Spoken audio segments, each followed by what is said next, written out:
And I know it wasn't announced that Caitlyn Clark wouldn't play until right before, but this is a preseason game where Clark is not available, and yet you probably... Caitlyn Clark on returning for Fever game.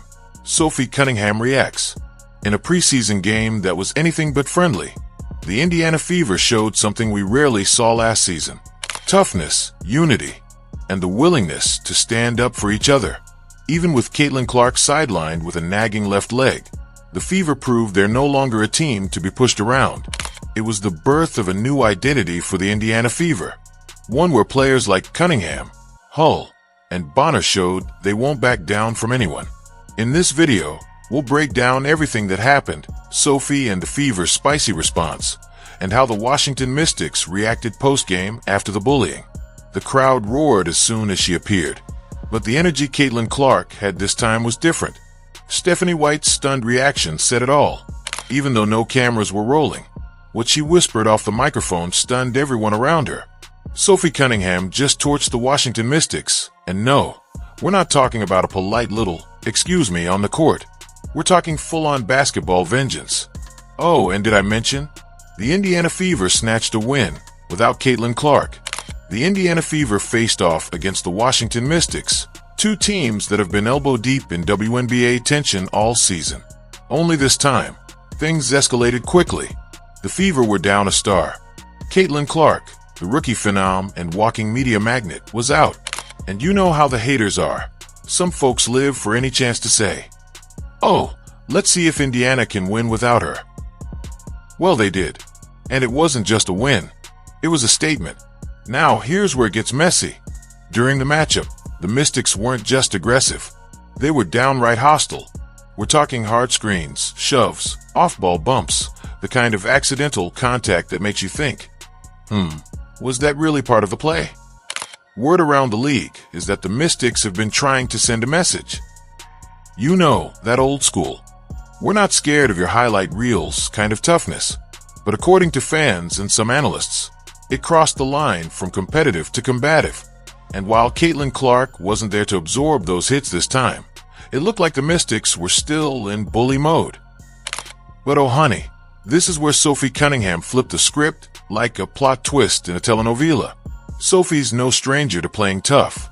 She's the type who'll body up on defense, hit a three in your face, and flash a smirk on the way back. But against the Mystics, she took it personally. From the jump, Sophie was everywhere, grabbing rebounds, diving for loose balls, barking orders like a general with no time for nonsense. And let's not ignore the stat line. 17 points, 5 rebounds, 3 assists, and a firestorm of energy that sparked her entire squad. But it wasn't just the numbers. It was her attitude.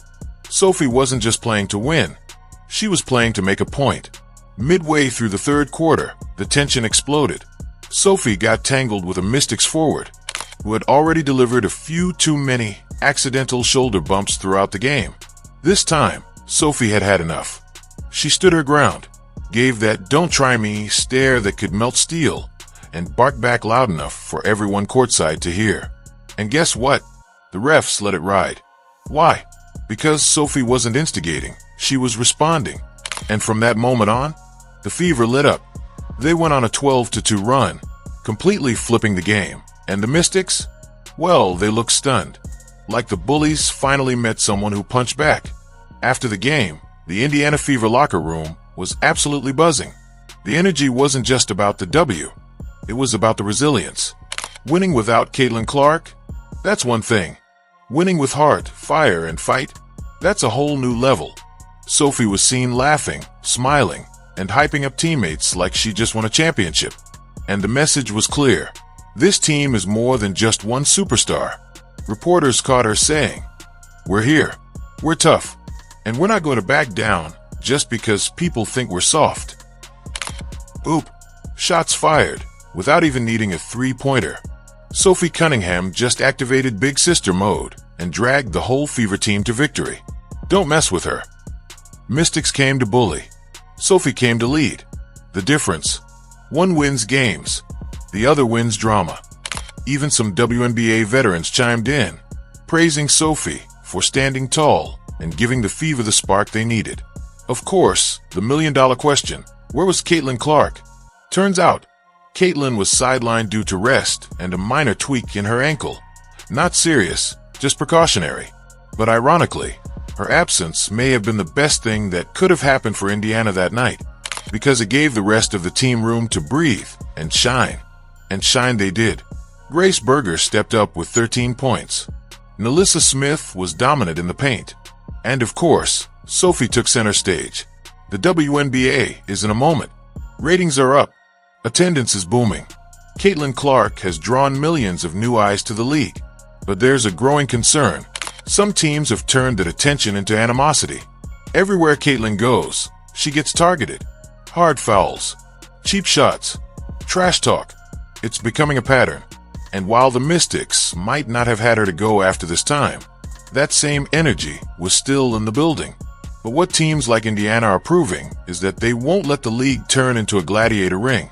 This isn't about taking down the new girl. It's about rising together. Sophie Cunningham isn't always the first name on a stat sheet. She's not the face of a sneaker deal or a cover girl for Sports Illustrated. But what she is a leader. She didn't wait for someone else to check the Mystics. She did it herself. And in doing so, she sent a message. This league doesn't belong to bullies. It belongs to ballers. Her grit, her fire, and her refusal to back down elevated the entire Fever roster. It wasn't about ego. It was about pride.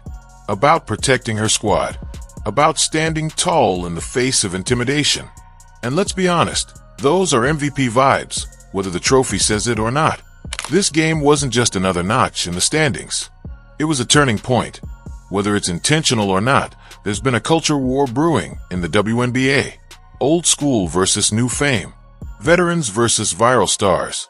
Toughness versus talent. But here's the truth. There's room for both. Grit and glamour. Highlights and hustle. And players like Sophie Cunningham are showing us what that blend looks like. You can guard hard without being dirty. You can compete without cheap shots.